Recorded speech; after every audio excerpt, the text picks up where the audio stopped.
Well, welcome to our Wednesday Thoughts. It's called Dash Cam with Derrick. It's not something I came up with, but this guy right here, I'm not going to give you his name, came up with this idea, and so I'm going along with it. I've got to go get my boys some lunch, so I just figured that y'all can kind of ride along with me and talk to y'all about a few things before I place an order.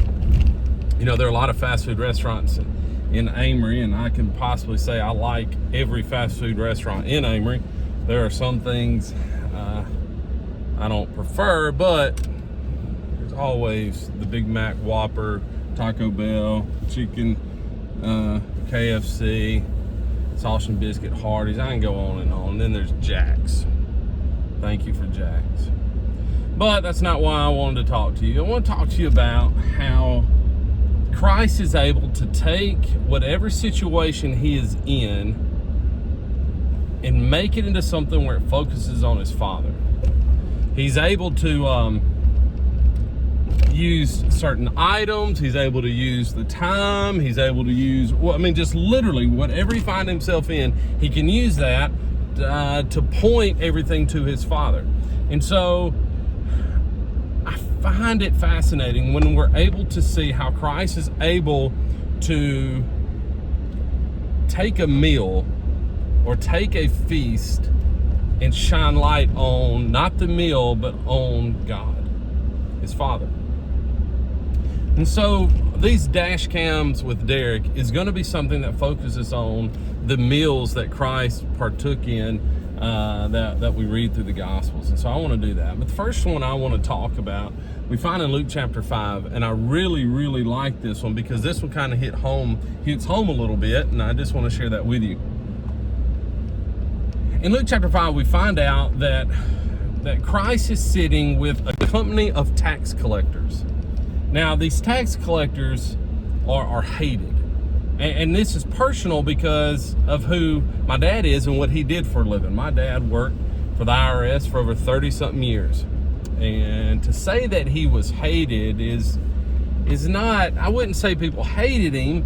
They just didn't like when they saw my dad come in, especially the last 6-7 years of his, working there with the IRS. He had to deal with companies that were $10 million or more. And so his goal or his responsibility was to make sure that these businesses paid what they're supposed to pay in taxes. And so when they came in, they didn't throw them a party or anything like that.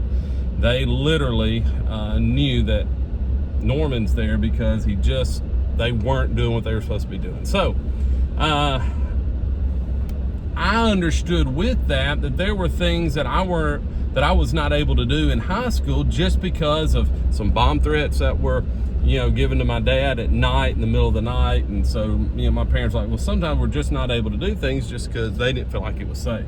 And so when you see the tax collectors there in Luke chapter 5, I get it a little bit. They were not liked. And the reason why they were not liked, we find out in Luke chapter 3. The tax collectors had come at John the Baptist baptisms there, and they asked that question, well, what do we need to do? And John the Baptist says, do not take more than what the government asks you to take. You see, what they were doing is, Zacchaeus shines light on it later on in Luke, is that he said, I'll pay back everything I'm supposed to pay. Because what tax collectors would do is they would collect what the Roman government had asked to collect in taxes, and then they would add more to that tax so that they could put it into their own pocket. So here's a Jew that worked for Romans, that worked for the Roman government to collect money from people who didn't really have money, and then on top of that, they would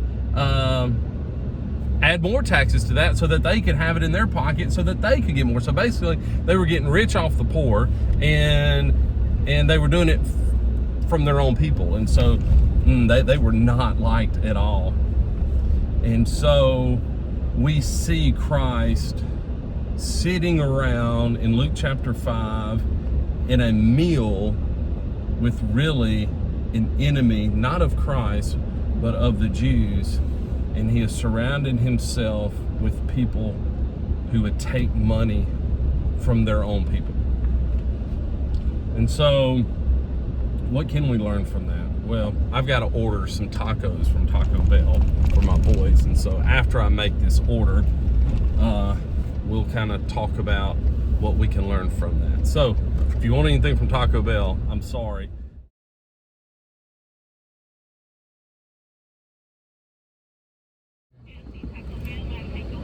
Hey, do you have anything called the steak quesarito? All right.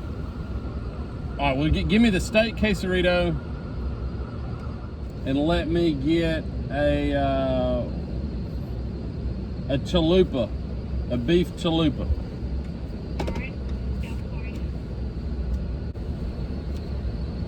How are you? I'm fine. Y'all doing okay? This is probably my favorite place. I love Taco Bell. Can I get you to pull up and we'll bring it right out to you? Thank you. Yes, ma'am. Thank you. We got to pull up because they don't have tacos ready.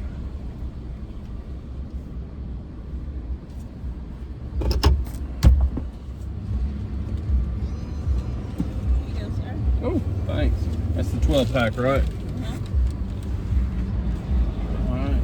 Thank you. Thank you. All of ours are in there.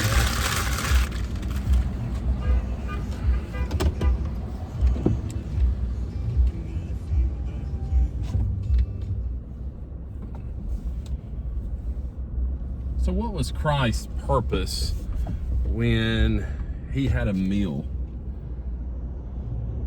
So often when we approach a meal, we don't have a purpose behind it. We don't have, really anything planned at all, but Christ didn't. Christ had a plan for something, everything he did. So we see in Luke chapter 5, he approached Levi the tax collector, and he just told him, follow me.